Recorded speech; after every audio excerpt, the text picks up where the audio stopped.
میرا سوال یہ ہے کہ وہ کون سی چیزیں ہیں جن میں کا قیامت کے دن سب سے پہلے سوال کیا جائے گا؟ پروردگار بہروں پر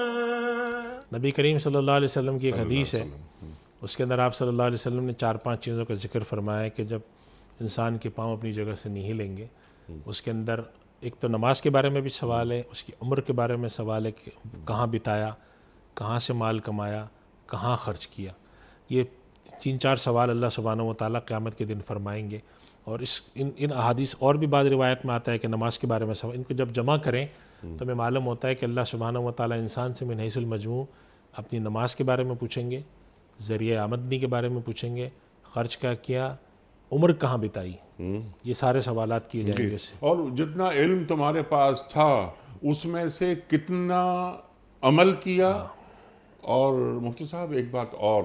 کہ اگر کوئی قتل کیا کسی انسان کا، اس تعلق سے ہی پوچھا جائے گا؟ جی دیکھیں، یہ کئی روایت آتی ہیں جس میں جمع ہوتا ہے کہ قتل بھی اگر کسی کا کیا ہو، کوئی ظلم کیا ہو،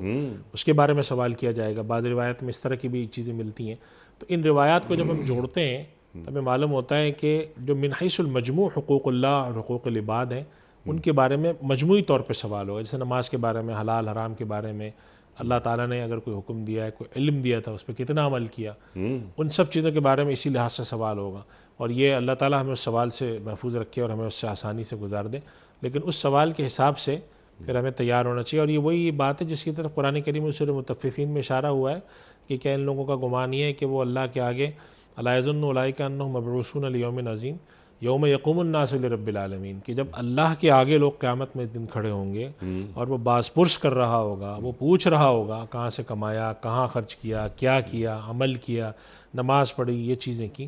تو اس وقت پھر آپ کیا جواب دیں گے؟